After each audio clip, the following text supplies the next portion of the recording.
Assalatu wassalam ala asyrafil salin wa ala alihi wa ashabihi ajma'in wa ba'd. Assalamualaikum warahmatullahi wabarakatuh. Mga kapatid sa Islam, nandito naman po tayo para magbigay ng Islamikong pagpapayo patungkol ito sa tinatawag natin na bakit ka kasi tumaliwas. Ito ay isa sa mga panawagan sa lahat ng sanlibutan. Ito ay dapat tumahak po tayo sa tamang landas. Landas kung saan hindi ka talaga magsisisi hanggang pagdating ng araw ng paghukom. Pagkos ang Allah subhanahu wa ta'ala, ayaw niya tayo maliligaw. Kaya kahit sa sinabi ng Allah subhanahu wa ta'ala sa Quran, sabi niya, A'udhu billahi minasyaitanir rajim, Rusulam mubashirina wa mundhirin li'alla yakuna linnasi 'ala Allahi hujjatun ba'dar rusul wa kana Allahu azizan hakima. Sinabi ng Allah subhanahu wa ta'ala sa banal na Quran, mga mensahirong tagapagbalita ng maganda at tagapagbabala upang hindi magkakaroon para sa mga tao ng pangatwiran laban kay Allah at pagkatapos ng mga mensahero.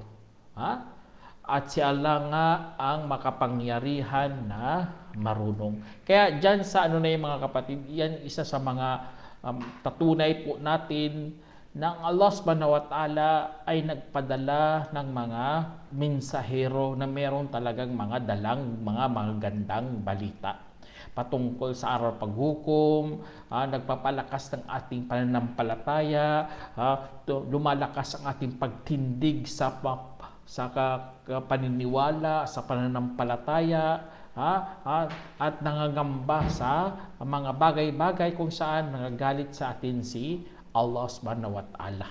Kaya dahil doon mga kapatid, lahat para wala tayong pangatwiran sa harap ni Allah subhanahu wa ta'ala. Hindi tayo pwede mangatwiran doon sa araw paghukom kung ikaw nakagawa ng mga kasalanan. Kaya ang Allah subhanahu wa ta'ala nagpapakita talaga na siya ang makapangyarihan, siya po ang lahat na kapuri-puri talaga si Allah subhanahu wa ta'ala. Kaya binigyan ka naman ng Allah subhanahu wa ta'ala ng mga kasangkapan para ikaw ay magbalik loob, para ikaw ay matuto. Kapag ikaw dumapa, kaya mong bumangon. Kapag makaamoy ka ng mga panganib, kaya mong iwasan. Lahat-lahat pinagkaloob ng Allah subhanahu wa ta'ala mga kapatid. Example lang na mayroon kang naamoy na mga gasolina, amoy nasusunog, kaya mong iwasan mga panganib. Kaya kompleto ang binigay ng Allah subhanahu wa ta'ala bago tayo pinalabas dito sa mundo. Katulad ng sinabi ng Allah subhanahu wa ta'ala, Wallahu akhrajakum min butuni ummahatikum la ta'lamuna syai'a wa ja'ala lakumus sam'a wal absara wal af'ida la'allakum tashkurun. Sinabi ng Allah mga kapatid, at si Allah ang nagpalabas sa inyo mula sa mga sinapupunan ng inyong mga ina na wala kayong nalalaman ng anumang bagay at ginawa niya para sa inyo ang pandinig at mga mata at mga puso, baka sakali kayo'y magpapasalamat. Allahu Akbar. Tingnan nyo, nilagyan tayo ng Allah subhanahu wa ta'ala ng lahat ng pangangailangan natin para matuto talaga tayo, na matutunan natin ang tamang landas, ang tamang relihiyon, ang tamang pananampalataya, ang totoong propeta at totoong kasulatan. Binagyan ka na, pinagkalooban ka ng Allah subhanahu wa ta'ala sa mga bagay na wala ka pang nalalaman. Kaya ang pagkaloob na ito ng Allah subhanahu wa ta'ala, ang pandinig, ang ating paningin, ang ating mga puso, yun po ay mga kasangkapan para madali kang matuto ng katotohanan. Kaya mga kapatid sa Islam, ang Allah subhanahu wa ta'ala nagpapakilala talaga na siya ang tunay na Diyos. Nagpapakilala na siya lang dapat mong pag-ukulan ng pagsamba. Huwag ka nang sasamba sa mga Diyos-Diyosan, huwag kang sasamba sa mga anghel, huwag kang sasamba sa mga propeta o sa kapwa mo tao, sa kapwa mo nilalang. Huwag kang sumamba sa mga ganong mga bagay. Kasi nga, ang Allah subhanahu wa ta'ala, nagbigay na siya ng mga hudyat, nagbigay na siya ng pagpapakilala na siya lamang ang iyong sasambahin. Kaya malaking katanungan dito mga kapatid, bakit ka pa magtataliwas? Bakit hindi ka pa susunod? Napakalinaw naman pala ng mga katuruan. Napakalinaw naman ng ating dapat sasampalatayan. Sinabi ng Allah subhanahu wa ta'ala mga kapatid, Alhamdulillahilladzi khalaqas samawati wal ard wa ja'ala adh-dhulumati wan nura thumma alladhina kafaru bi rabbihim ya'dilun. Sinabi ng Allah mga kapatid, papuri para kay Allah, ang yaong lumikha ng mga langit at lupa at gumawa ng mga kadiliman at liwanag, at pagkatapos ang mayaong nagtakwil sa kanilang Panginoon ay pumapantay. Tingnan nyo, pumapantay. Gumagawa sila ng mga bagay kung saan pinapatampay nila sa tinatapat nila kay Allah subhanahu wa ta'ala. Pinapantay nila kay Allah. Tao, hari, leader. Tapos, leader, okay lang sana yun. Pero mayroong nilampasan nila ang hangganan ng pagiging hari. Ginawa nilang ribulto, subhanallah. O mga taong banal. Banal, tao po mga kapatid, napaka-reliyoso. Pero nilampasan nila hangganan ng pagiging banal. Ginawa nilang Diyos na sinasamba, na Diyos na inaalala, Diyos kung saan kumukuha sila doon ng baraka o humingi sila doon ng pagpapala. Kaya a'udhu billahi minash shaitanir rajim mga kapatid. Kapag ginawa mo yan, ay talagang tataliwas ka sa katuruan ng Islam. Napakalinaw lahat yan mga kapatid. Bakit ka gagawa ka pa ng shirk? Ang Allah subhanahu wa ta'ala naggawa dito sa mundo ng mga malilinaw na mga tanda na merong tagapaglikha, na merong marunong, na merong maalam, na merong bihasaom, nakakabatid sa lahat ng bagay. At pinagkaloob yan sa mga tao, mga kapatid, para maalaala nila na meron palang Diyos, para mabatid nila na meron palang may kapal. At nagpadala si Allah subhanahu wa ta'ala rin ng mga mensahero bilang magbigay babala at magbigay ng mga magagandang balita. Tapos ano pa? Nagbigay din ang Allah subhanahu wa ta'ala ng mga kasulatan. Allah, sa dami ng mga binigay ng Allah. Nagbigay din siya ng mga konsyensya. Kinakonsensya tayo. Pakaloob yan ng Allah. Gabay yan ng Allah subhanahu wa ta'ala para mamulat ang ating mga mata sa katotohanan. Mga bulag, mga kapatid, kailangan imulat lang nilang kanilang mga mata para makita nila ang tamang landas. Kaya ang mga taong mataas ang tingin sa sarili, mga kapatid, kadalasan sila po ang laging naliligaw. Sila po ay laging taliwas sa katuruan ng Islam. Kaya auzubillah, kaya nasubrahan ka mga kapatid, lumabis ka sa pagiging mong alipin. Kapag lumabis ka, tataliwas ka talaga sa mga katuruan ng Islam. Katulad dito sa sinabi ng Allah mga kapatid, wa idha qila lahu ittaqillaha akhadathul izzatu bil ithim fahasbuhu jahannam wala bi'sal mihad. Sinabi ng Allah mga kapatid, at kapag merong nagsabi sa kanya, matakot ka sa Allah, nakuha siya ng karangalan sanhi ng kasalanan, kaya't sapat na sa kanya ang impyerno at tiyak na napakasamang pahingahan. Tingnan nyo, subhanallah. Sinabihan lang siya, kapatid, matakot ka kay Allah. Matakot kasi yung mga pinanggagawang mga masasama.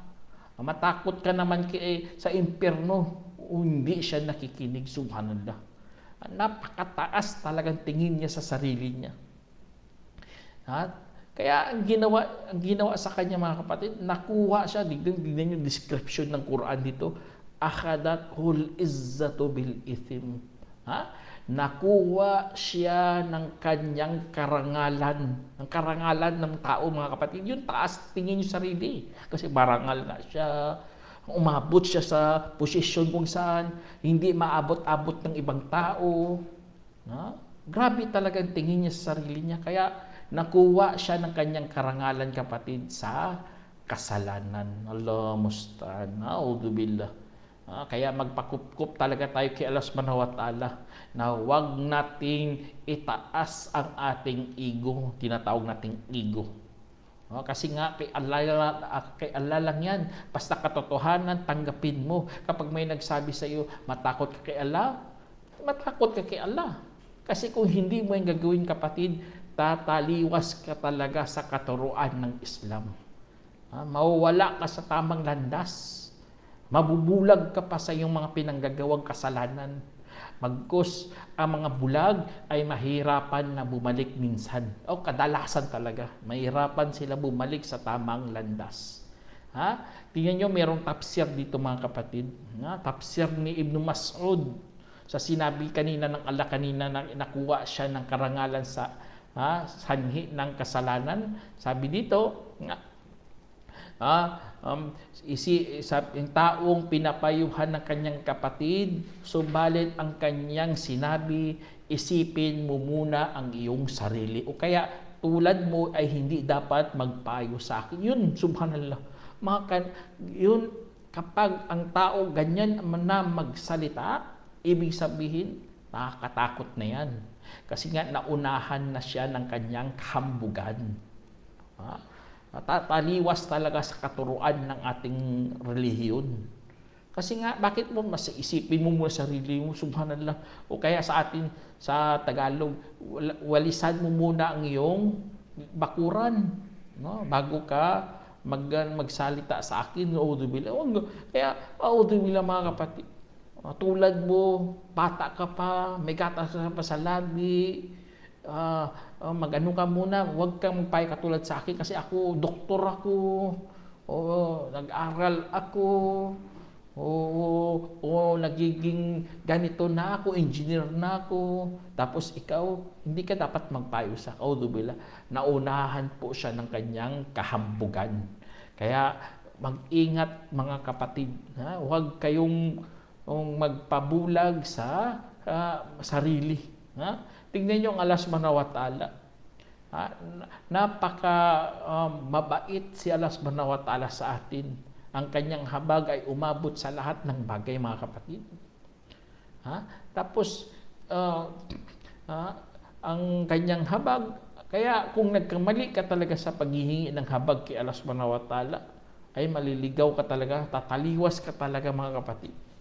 Katulad sa ginagawa ng mga hindi Muslim. Doon sila humihingi kay Jesus Christ. Sila, naligaw talaga sila sa tamang landas. Doon sila humihingi sa mga rebulto, doon sila humihingi sa mga tao na kapwa na rin nila tao, sila, dibuto sila doon, auzubillah, mga kapatid. Alam naman natin si Allah subhanahu wa ta'ala, ang kanyang habag, mga kapatid, napaka haba, napaka malawak ang habag ng Allah subhanahu wa ta'ala. Katulad dito sa kwento dito ni Omar bin Khattab, mga kapatid, na dumating ang propeta Muhammad SAW sa mga bihag, mga kapatid. Tapos mayroon siyang nakita doon na babae, kasama doon sa bihag, na naghahanap ng kanyang sanggol. Tapos, sa time na yon, nakita niyang sanggol na inilagay niya sa kanyang dibdib at pinasuso. Kaya sinabi ng propeta, tignan niyo mga ng propeta ang kanyang hikma, mga kapatid, ang kanyang pangaral. Sabi niya, sa palagay ninyo, itatapon ba ng babaeng ito ang kanyang anak sa apoy? Aming sinabi, hindi sumpa man kay Allah subhanahu wa ta'ala. Hindi niya ito itatapon. Kaya sinabi ng Propeta Salam, para kay Allah ay higit na maawain sa kanyang mga alipin kaysa kanya sa anak. Sa kanyang anak. Kaya isinalaysay di Bukhari at Muslim. Kaya sa paghahambing ng Propeta Muhammad Salam, mas matindi ang habag ng Allah subhanahu wa ta'ala. Tapos ikaw, nataliwas ka pa, tumaliwas ka pa sa katuruan ng Islam, auzubillah. Nahabag na nga si Allah subhanahu wa ta'ala. Tinuruan ka na. May pinamulat ng mata mo. Tapos ikaw, doon ka pa sa mga pagalis mo. Doon ka pa sa samba, lapit na, example na lang, November 1. At doon ka pa, mahilig ka pa sa mga Halloween. Magsuot-suot ka rin ng mga damit na nakakatakot, auzubillah. Binibilang mo pa ang New Year, auzubillah. Christmas, ano pa mga nahabag na nga si Allah subhanahu wa ta'ala, tapos ikaw gusto mo pa ng pagkataliwas. Kaya tandaan niyo mga kapatid, itong mga bagay na ito nakakataliwas talaga, tulad ng pagsamba kay Kristo. Kung kapag ikaw samba kay Kristo, parang kinakalimutan mong sinabi ng Allah subhanahu wa ta'ala sa Quran, sabi ng Allah, gayon din ay aming bibigkasin sa iyo mula sa mga talata at paalalang may karunungan, katotohanan ang kahintulad ni Isa sa piling ni Allah ay kagaya ni Adam. Nilikha siya mula sa lupa at pagkatapos ay kanyang sinabi, magkaroon at saka magkaroon nga. At katotohanan ay mula sa iyong Panginoon. Kaya't huwag kang magiging kabilang sa mga mapag-alinlangan. Tingnan niyo, pagkasabi dito ng Allah. Parang kapag samba kay Jesus, parang parang nawala ang iyong logic, mga kapatid. Ang logic diyan, si Kristo at si Adam, magkaano talaga? Kasi mula sila sa lupa. Tapos sinabihan lang ng Allah na kun fayakun, magkaroon at magkakaroon nga. Kung ano pa, maging at magiging nga. Kaya yun isa sa mga ng Allah subhanahu wa ta'ala, mga paghahambing niya sa mga bagay-bagay para hindi tayo tataliwas sa katuruan ng Islam. Kasi nga alam naman natin ang salita ng Allah subhanahu wa ta'ala, mga kapatid. Yun ang mga patnubay yun ng Allah subhanahu wa ta'ala. Siya mismo ang nagpababa ng kanyang patnubay.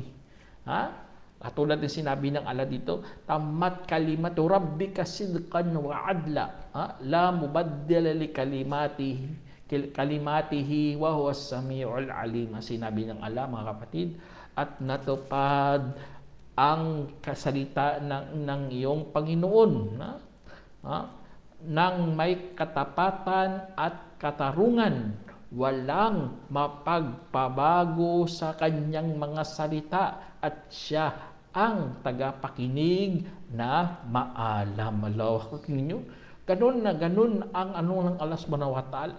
Pagkasabi dito, gabay talaga mula sa kanya, mga kapatid, na walang magpabago sa mga katuruan ng Allah subhanahu wa ta'ala. Ang kanyang doon, kapag kanyang inutos, gagaano niya talaga yun. Totoo pa rin talaga ng Allah subhanahu wa ta'ala, mga kapatid. Kaya, hindi yun mabali mga salita ng Allah subhanahu wa ta'ala. Ang Allah subhanahu wa ta'ala, kapag nagsalita, susundin talaga dapat natin, mga kapatid. Kaya gusto ng Allah na maligtas ang mga tao, ngunit ang masama sa lahat, ang tao mismo sila ang tumataliwas ng kusa. Tumataliwas sila ng kusa, mga kapatid. Yun ang alam naman nila, panganib yan, lalapit pa doon. Alam naman nila ang disco, ang pahamak na makukuha dyan ay marami, pero magdidisko pa rin. Alam naman nila, mag-inom ka ng alak, marami ring pahamak, maraming makukuha ang kasalanan, pero iinom pa rin. Alam naman nila ang mga rebulto, o sasamba ka sa rebulto, sasamba ka sa Diyos-Diyosan, malaking paganismo pero samba ng samba ka pa rin. Kaya tingnan nyo sa paghalimbawa ng Propeta Salam, sabi niya, inulat ni Abu Hurairah radhiyallahu anhu na kanyang narinig ang mensahero ni Allah SAW na nagsasabi, ang aking tanging halimbawa at halimbawa sa mga tao ay parang isang lalaking nagpaliyab ng apoy. At saka nang lumiwanag ito sa kapaligiran ay nagsimulang nahuhulog ang mga kulisap at mga insekto roon. Kaya hinahablot niya ang mga ito. Ngunit nauunahan pa siya. Kaya sumusugod ang mga ito sa apoy. Kaya ako, tingnan nyo, kaya ako ang tagahawak ng inyong mga malong palayo sa impyerno. Habang kayo naman ay sumusugod roon, isinalaysay ni Bukhari. Tingnan nyo, ganun na ganun ang mahal nating Propeta Salam. Lahat tinuruan talaga tayo para hindi tayo maligaw. Hahawakan kay kung sa time na yun, malong eh. Ngayon, sinturon. Hawakan sila sa malong nila, palayo para hindi sila mapunta sa impyerno. Pero wala eh. Ang mga tao, ganun pa rin, gusto pa rin sumugod doon sa impyernong apoy. Audubillah. Kaya matataliwas ka talaga. Natatalo sa pagnanasa. Kahit alam naman nila ang pagnanasa, pero hindi pa rin sila nakikinig sa tama. Kaya marami nang dumaan sa atin na pangaral, mga kapatid. Marami. Pangaral, alhamdulillah, ngayon, high-tech na. May Facebook na, may video, may YouTube na. Lahat-lahat ng mga pangaral dumadaan talaga sa atin, mga kapatid. Ngunit ang karamihan tumataliwas pa rin. Katulad ng sinabi ng Allah, sabi niya, Ya ayuhan nasu, inna wa'dallahi haqqa, fala tagurannaka al-hayatid dunya, wala yagurannaka billahil garur. Sinabi ng Allah, mga kapatid, o sangkatauhan, katiyakan ang pangako ni Allah ay totoo. Kaya't wag talaga kayong magpapalinlang sa mga buhay sa mundo. At wag talaga kayong magpapalinlang hinggil sa Allah ng isang panlilinlang. Kaya, yun ang pagkasabi dito kasi marami nang mapanlinlang dito sa mundo. Lalo ng buhay sa mundo. Lalo na sa panahon natin na halos nabuksan ang mga technology, ang mga kaalaman na malakas humatak papunta sa impyernong apoy. Kaya marami talagang sila, hindi na nila makontrol-kontrol. Kahit sila, hindi nila makontrol-kontrol. Katulad sa Amerika, hindi na nila makontrol ang kanilang mga kabataan doon. Kaya ang pangalunya sa kanila halos hindi na nila naging normal na, audubillah. Kaya dahil doon, yun ang nakakatakot kasi nga ang sunod na henerasyon gagayahin pa rin ang kanilang mga gawi. Alam naman sila mismo, mga kapatid, alam na alam nila yan na kapahamakan ang maidulot ng ganong pag-uugali. Kaya tayo, mga alhamdulillah, mga kapatid, kahit papaano, meron tayong sala, meron tayong ibadat, meron tayong zikrullah, napipigilan natin ang mga ganitong kasamaan. Ito rin, mga kapatid, na sinabi ng Allah, mga kapatid, Ya ayuhan nasu kulu mimma fil ardi halalan tayyiba wala tattabi'u khutuwatis syaitan innahu lakum aduwwum mubin. Sinabi ng Allah, o sangkatauhan, kumain kayo ng anuman mula sa kalupaan na malilinis, na pinapahintulot, at huwag susundin ang mga yapak ng Satanas. Katotohanan siya para sa inyo ay isang malinaw na kaaway. Tingnan niyo, mga kapatid, sa sinabi ng Allah, mga yapak ng Satanas. Ibig sabihin, ang mga masasama, mga masasamang gawain, mga kapatid, ay marami ka pang madadaanan. Kaya meron ka pang oras mag-isip. Hindi naman kaagad pagka gagawa ka ng kasamaan, hindi naman ganun. Dadaan ka pa talaga sa maraming dadaanan. Marami pang yapak na kailangan mong aapakan, mga kapatid. Allahu Akbar. Kaya may oras ka pa mag-isip. Kaya ang tanong, bakit ka tataliwas? Binigyan ka naman ng utak. Kaya mo na mag-isip.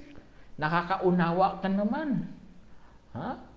Kaya yun, mga kapatid. Kaya umutos nga dito sa una pala sa talata, kumain sa anuman mula sa lupa na malilinis. Ibig sabihin, kung basta kinakain mo mga malilinis at mga halal, inshallah, mga kapatid, malaking epekto yan na makapag-isip ka ng maayos.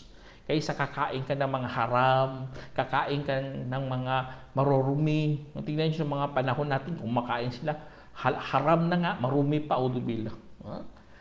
Kaya kung kakain ka, hindi ka makapag-isip ng maayos. Nagiging ang treat ng kinakain mo, nakukuha mo yan, ang ugali ng sampul ugali ng baboy, nakukuha mo yan, na-adapt mo yan, udubila. Kaya yun isa sa mga natin, mga kapatid. Kaya kung gusto mo makapag-isip ka ng maayos, sundin mo utos ng Allah na kumain ka ng mga malilinis at mga halal na mga pagkain. Alhamdulillah, kalat naman sa ating mayroon na tayong mga paalala, mga kapatid. May mga halal na isampol sa mga dilata. Pero mag-ingat pa rin kayo kasi nga maraming mga loko na pinagtatakpan nila ang mga pagkain halal raw pero mga marurumi pala. Kaya yun, isa sa mga Tapos ito pa, mga kapatid, sinasaktan ka ng iyong konsensya kapag ikaw ay makagawa ng masama. Kaya tingnan nyo, sinasaktan ka ng iyong konsensya. Kaya yun ang mga pananampalataya, mga kapatid.